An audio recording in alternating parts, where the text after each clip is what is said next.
What's up, guys? Today, I want to talk about position graphs for distance versus time, velocity versus time, and also acceleration versus time.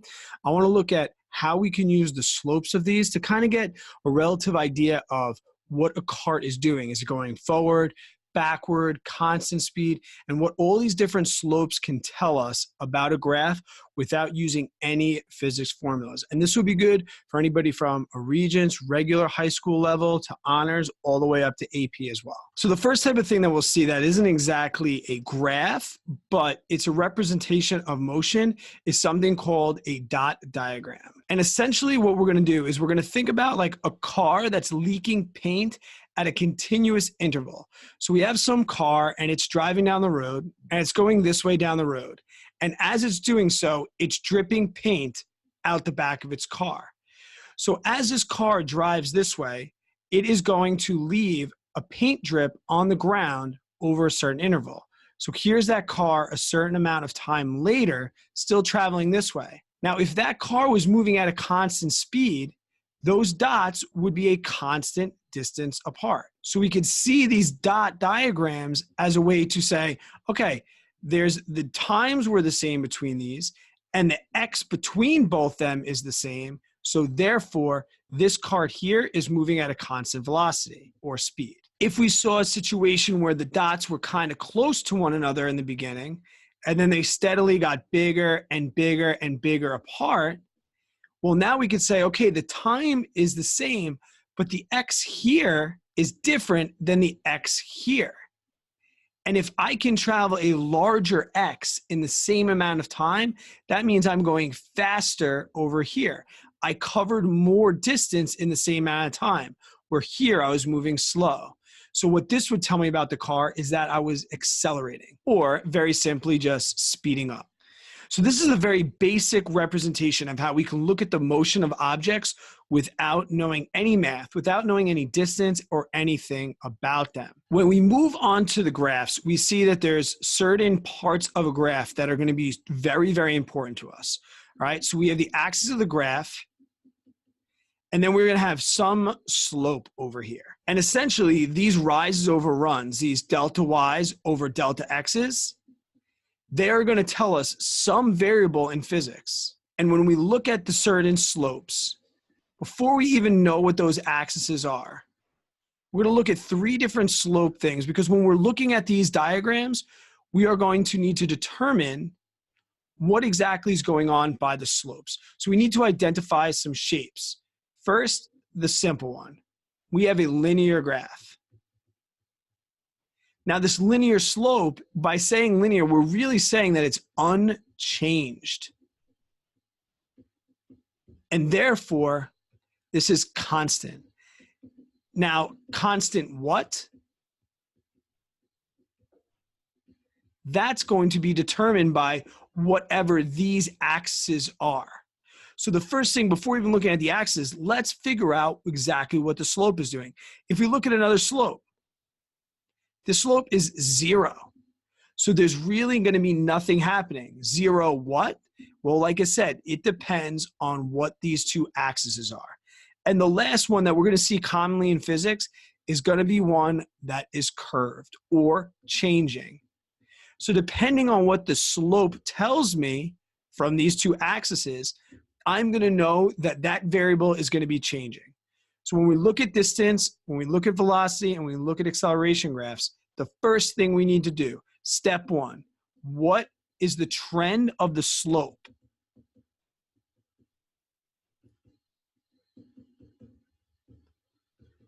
The trend of the slope is going to be so important to you.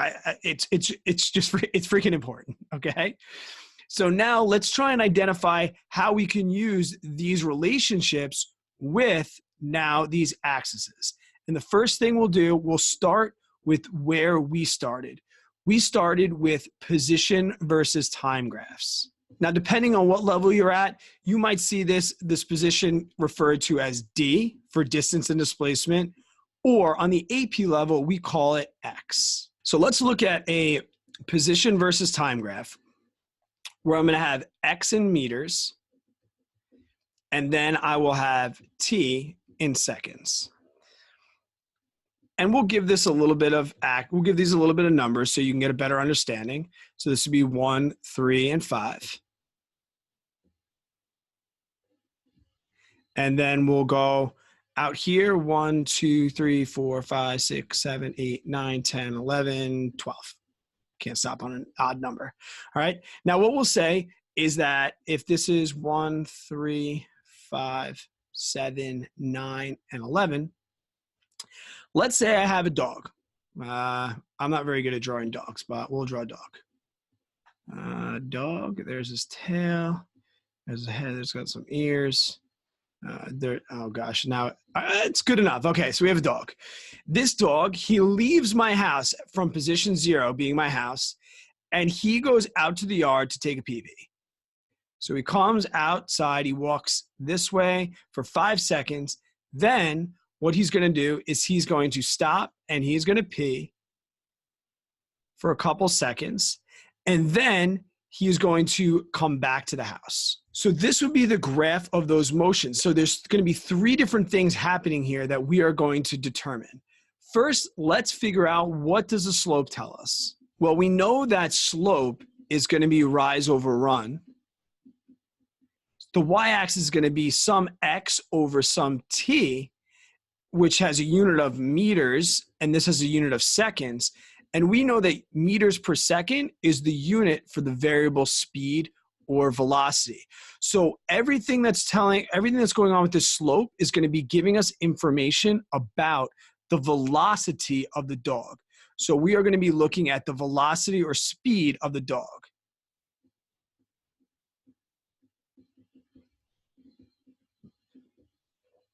Now, if we go back to this previous slide with all of these, what do these trends do? That's going to be the next thing that I want to look at. Luckily, all of these things, they're all linear. This is linear, this is linear, and this is linear. So we know in the whole graph, the whole entire graph, all the speed is constant.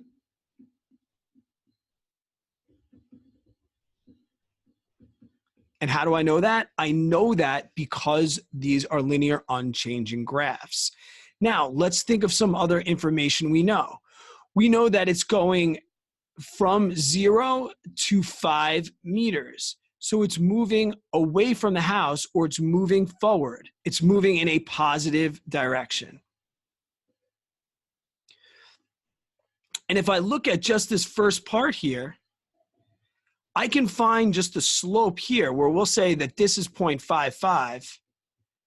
So the velocity from 0 to 5 is 1 meter per second. So he left the house and he went 1 meter per second. Now, if we look at the next time interval from here to 10 seconds, where this is 5:10, he did not change position. The dog stopped to go to the bathroom. So there's no change here in position. So from 5 seconds all the way to 10 seconds, my speed is 0 meters per second. And I was able to figure this out, like we said, with no physics formulas whatsoever. Now, we look at this last segment from here, or we'll call this 0, 12. Okay?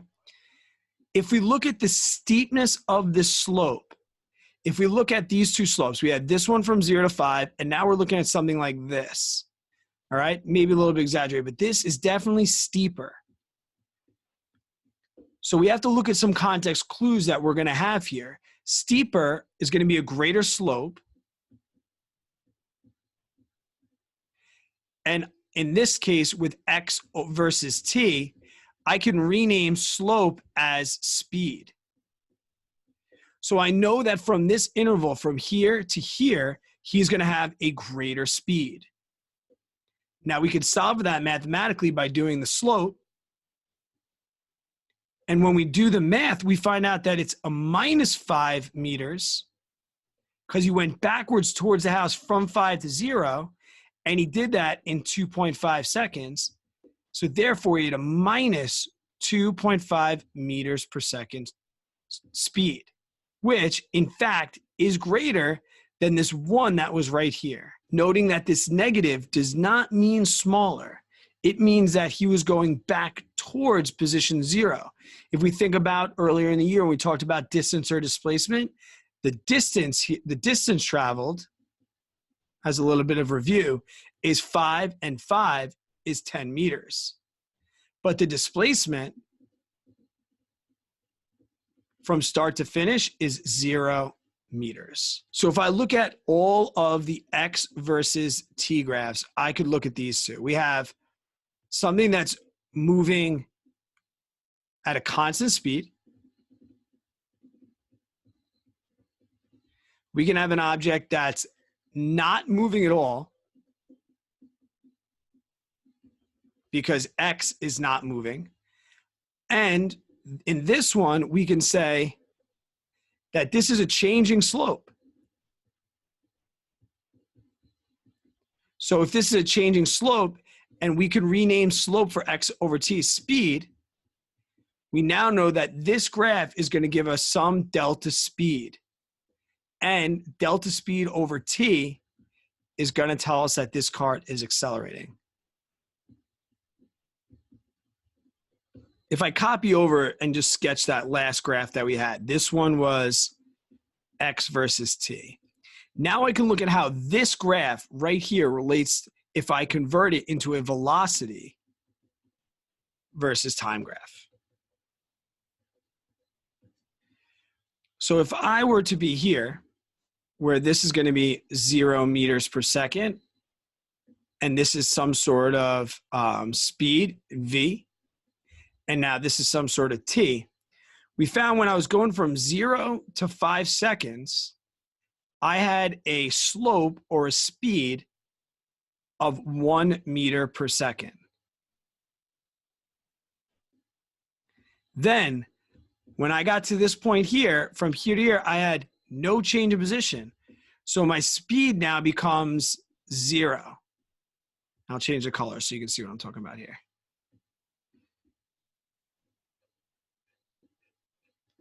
And then turned around and came back at minus 2.5 meters per second.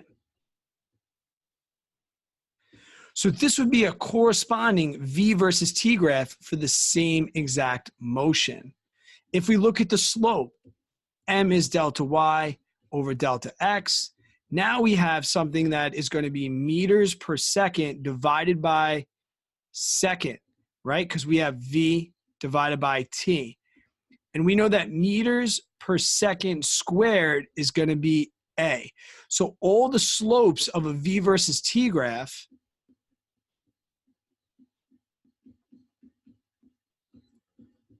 those equal A. So now if I look at those same V versus T graphs, and we look at the shapes of the different slopes that we might see, okay, we'll say that this now is not like before. This is not constant acceleration. It is constant,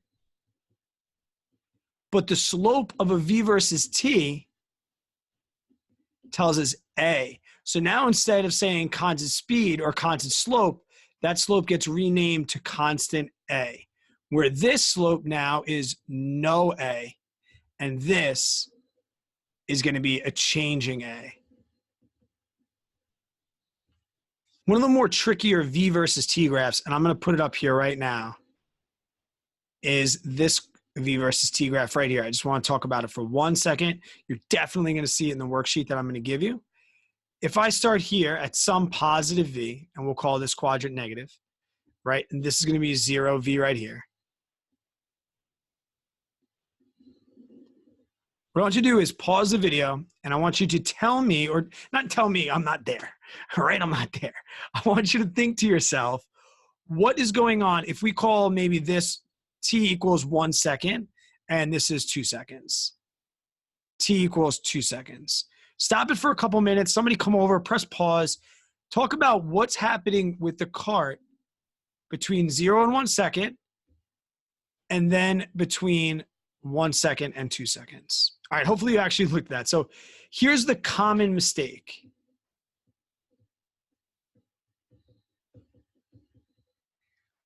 they think that this right here, they confuse it with a D versus T graph, and they think that this is moving backwards.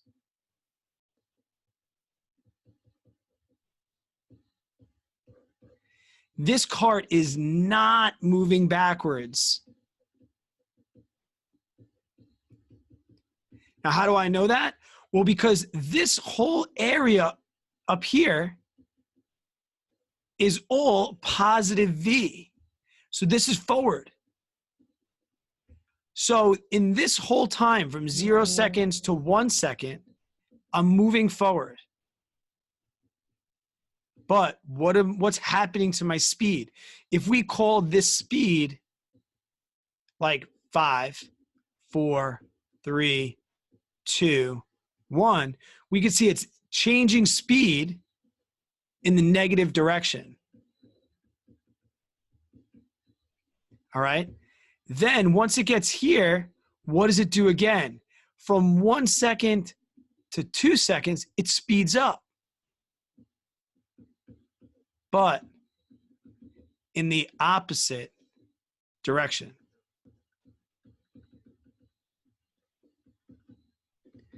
Guys, this is a common example of a ball that's thrown up into the air. It stops and then comes right back to my hand, right? When it leaves my hand with some speed. Gravity slows it, stop. It gets to max height. I am now stopped at max height. Then I speed up again in the opposite direction back towards my hand until I get back to my hand. I wanted to go through that graph because if you can kind of understand what's going on in this graph, good to go. So now I just want to tell you a trick, all right? If we think about the order in which we learn graphs, or even these variables, right? This was day 1, day 2, and then we moved on to acceleration.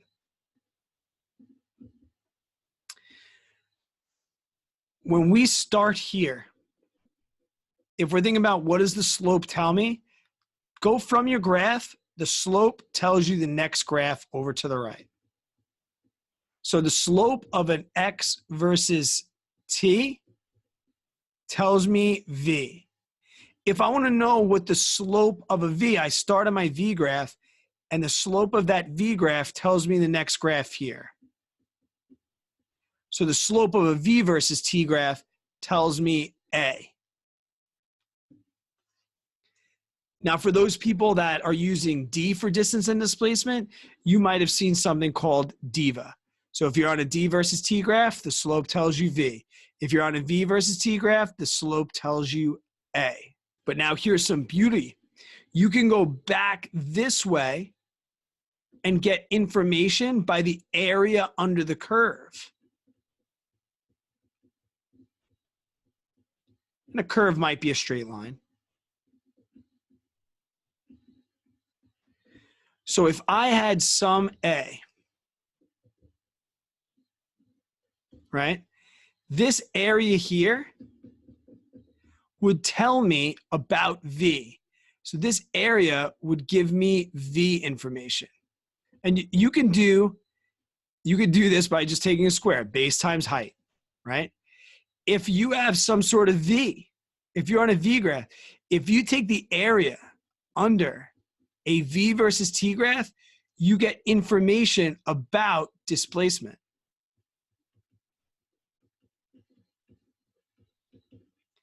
It's like a fun little trick. And you're going to see graphs where they ask you to find displacement. Now you can use formulas and find like V2, V1, but all you have to do, 1/2 base times height is going to get you to displacement from a V versus T graph. So on this DIVA, when we go from the area under this gives me V, the area under this gives me D. So that's like a little fun little trick.